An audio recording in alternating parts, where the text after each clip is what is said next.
Before Buddha attained enlightenment, people wanted to know what knowledge he had gained. They were curious about what new insights Buddha had discovered. New, because the world is already filled with knowledge. And people wondered what Buddha had learned that was different from what everyone else already knew. One day a man approached Buddha and said, "O Buddha, I am a learned person.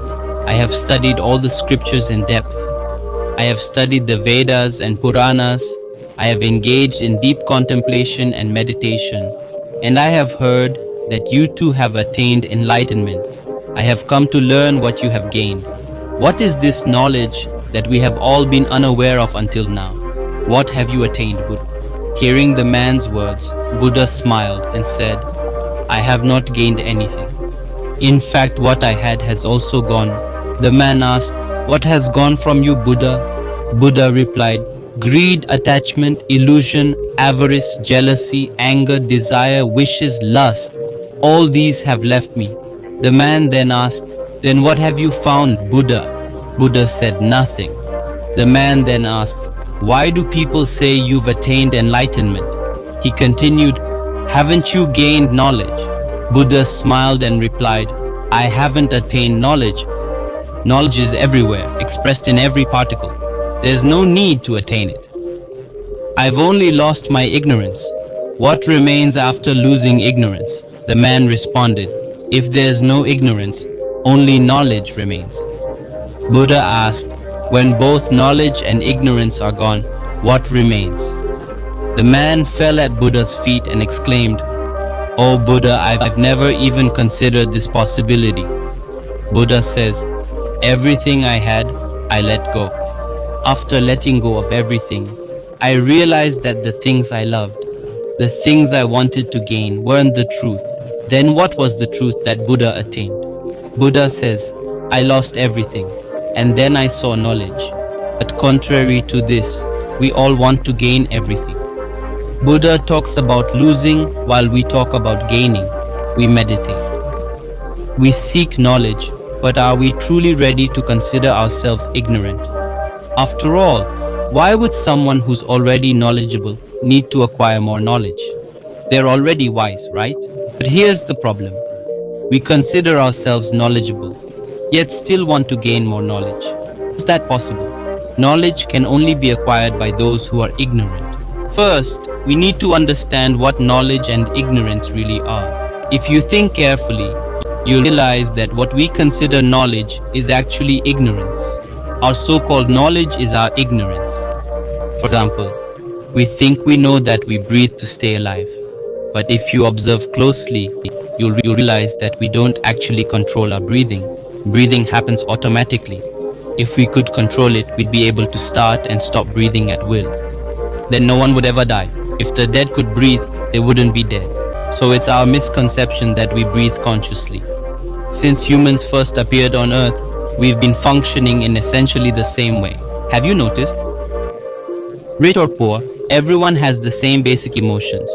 We all get angry, we all love, we're all selfish, we're all greedy, and we all want to get ahead of others. Throughout history, there have been many great kings and emperors who destroyed and ruined much to build and protect their honor. But today, they're gone, and we're in their place. King or emperor does, the same does a poor person. He can also do anything to save his honor. He can go to any extent. He can fall to any extent. He can kill anyone. He can ruin anyone and take his own life. And in the end, whether it is an emperor or a poor person, both die in the same situation. An emperor may give up his life on the battlefield, and a poor man may die in the open field outside his hut. But the pain in dying is the same. Everything has been happening the same for thousands of years. There is no change in that, only the faces are changing. Yet we are so knowledgeable that we do not learn anything from them. We also repeat the same mistakes that have already happened, and we know the consequences. Yet we keep making the same mistakes again and again. That is why the Buddha says, we are ignorant, because the same knowledge from which we are knowing keeps us away from the truth that the Buddha talks about. The truth he has received, or the truth that he has received, is cosmic.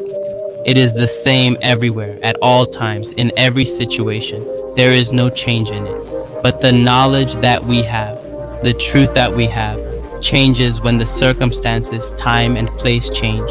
A truth that is true in India becomes false in other countries.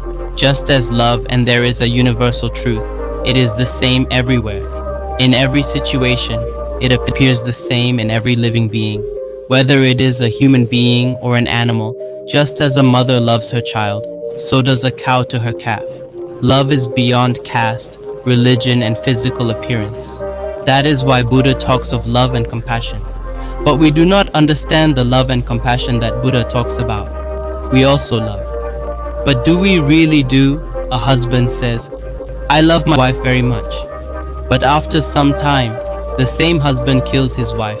Now how is it possible that where there was love, it has now been replaced by anger because there was no love here? There was only physical attraction. That's why it changed over time. Where do we learn love or any behavior? We learn it from our family, people around us in society. Our intellect is created by our thoughts, but such thoughts are being instilled in us from our surroundings. Due to which our intellect and understanding are declining, it is getting distorted. Love is a natural process which is a gift of nature itself, and it is also a part of nature. Nature loves us. She takes care of us in all ways, but she never demands anything from us in return. While we are engaged in destroying nature, it is the love that we also have inside us, but we have forgotten it. The love that we know and have been understanding as love is artificial. It rests on selfishness. We have learned it from outside, from our society and people around. We want to do exactly what is shown in society. We want to be the same. We want to love the same. We want to imitate society in everything. We want to look good. If people see us and say that look how much love there is in them, what is really true is not very far away. It is very close to us. It is inside us. We are blindfolded. The bandage of appearances, the bandage of imitating society. That is why we do not want to see the truth inside us, or say that we are so busy that we do not have time to think that something different from what we are doing every day can be done. Leave your social intelligence. Forget what society has taught for some time and try to know yourself as yourself. You are the closest to you. No one can be closer to you than you. You know yourself better than anyone else. See what you know? Do you really know anything about yourself, or are you just living like that? To be born and to leave this world crying and crying is not the purpose of this life at all.